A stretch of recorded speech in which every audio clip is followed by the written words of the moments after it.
Hello बच्चों, आज हम करने जा रहे हैं अपनी डायरेक्टरेट ऑफ एजुकेशन की worksheet number 10 subject science class 7। बेटा आज हम पढ़ेंगे प्रकाश संश्लेषण के बारे में। प्रकाश संश्लेषण के बारे में आपने सुना ही होगा। आखिर ये एक कैसी क्रिया है?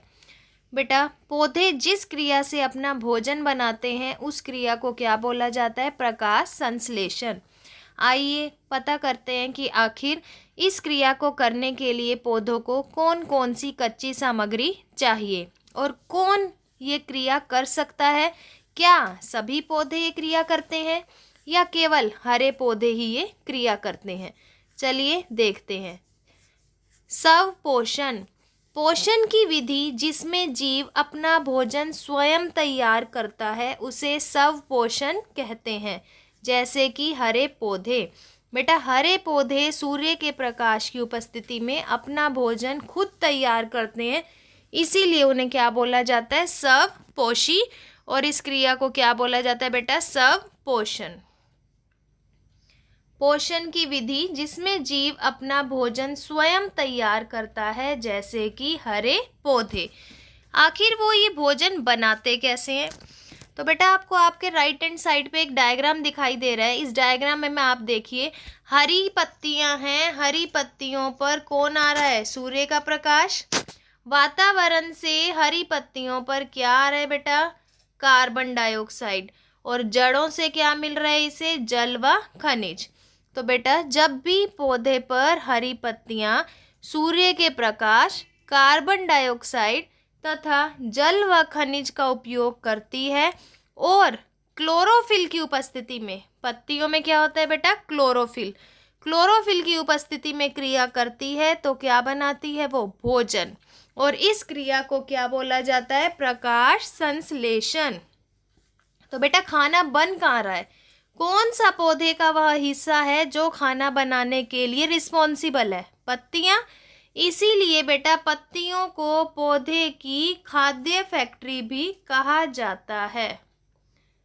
क्या किसको बोला जाता है खाना बनाने की फैक्ट्री? पत्तियों को, क्योंकि सारा खाना, सारा भोजन कहाँ पर बनता है? पत्तियों में। ठीक है बेटा। पत्तियों में एक हरा वर्णक होता है। बेटा पत्तियां हरे रंग की होती हैं, क्यों?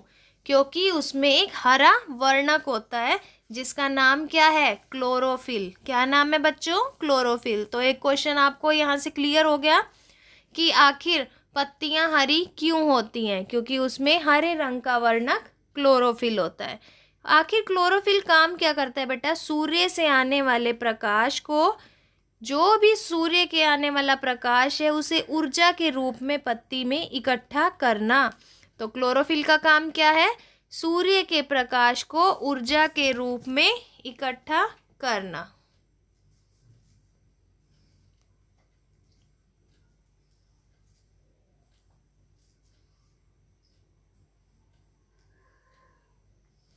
आगे देखते हैं प्रकाश संश्लेषण क्या होता है।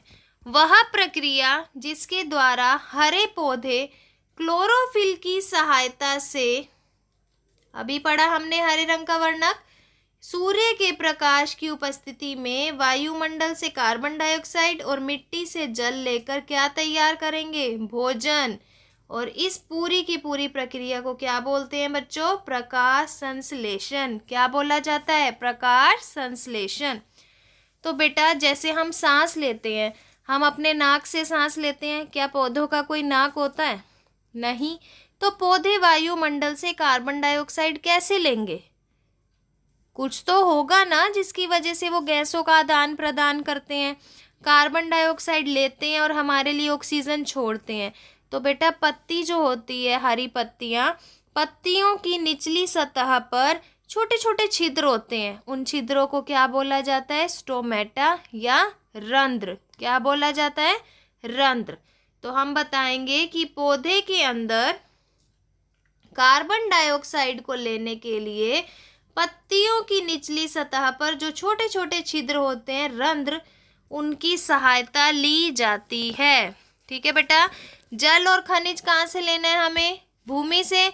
और भूमि से जल और खनिज कौन लेके आता है? वाहिकाएं। वाहिकाएं क्या करती हैं? जल और खनिज पदार्थ को भूमि से लेकर के आती हैं और पत्तियों तक पहुंचाती हैं।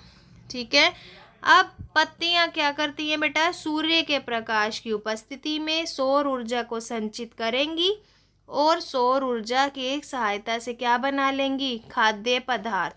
इसका मतलब बेटा सूर्य का प्रकाश आवश्यक है। अगर सूर्य का प्रकाश नहीं है, सौर ऊर्जा नहीं है, तो क्लोरोफिल भी भोजन नहीं बना सकता। तो इसीलिए सूर्य को क्या बोला गया बेटा? ऊर्जा का अंतिम स्रोत, क्योंकि इसके बिना प्रकाश संश्लेषण की क्रिया संभव नहीं है। ठीक है बच्चों, आइए इसका अभ्यास करते हैं। फर्स्ट क्वेश्चन है, प्रकाश संश्लेषण किसे कहते हैं? तो बेटा प्रकाश संश्लेषण किसे कहते हैं? अभी हमने पढ़ा था वह क्रिया जिसमें पौधे अपना भोजन बना ले। किसकी सहायता से? क्लोरोफिल और सूर्य के प्रकाश की उपस्थिति में। तो आपने फर्स्ट क्वेश्चन का आंसर ये लिखना है बेटा, प्रकाश संश्लेषण किसे कहते हैं। ठीक है, ये आपका फर्स्ट आंसर रहेगा बेटा। सेकंड है, रंध्र से आप क्या समझते हैं? तो बेटा पत्तियों की सतह पर मौजूद छोटे छोटे छिद्रों को क्या बोला जाता है? रंध्र या स्टोमेटा। ये आपका सेकंड आंसर रहेगा। सूर्य ऊर्जा का चरम स्रोत है। क्यों? क्योंकि बेटा पत्तियां जो है वो सौर ऊर्जा की सहायता से ही खाना बनाती हैं, इसीलिए सूर्य ऊर्जा का अंतिम स्रोत है। ये आपका थर्ड आंसर रहेगा प्यारे बच्चों। लास्ट देखिए, पत्तियां पौधों की खाद्य डैश होती हैं। क्या होती हैं पत्तियां? अभी हमने किया था, जल्दी बताइए पत्तियां क्या हैं पौधों में? फैक्ट्री।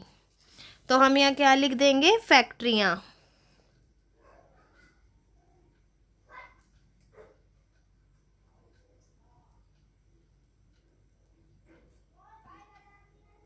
ठीक है बेटा, तो आज की वर्कशीट में हमने क्या सीखा कि पौधे किस तरह से अपना भोजन बनाते हैं, पत्तियों का रंग हरा क्यों होता है, पत्तियों की नाक नहीं है फिर भी वो गैसों का आदान प्रदान कर रही हैं, कैसे। तो बेटा अगर ये वर्कशीट आपको अच्छी लगी, प्रकाश संश्लेषण की क्रिया समझ आई, तो हमारे चैनल लर्निंग लाइट को शेयर कीजिए, लाइक कीजिए और सब्सक्राइब कीजिए। बेल आइकन को ज़रूर प्रेस कीजिए बेटा, ताकि हर वर्कशीट का नोटिफिकेशन आपको टाइम से और सबसे पहले मिले। थैंक यू बेटा। Stay healthy, stay safe.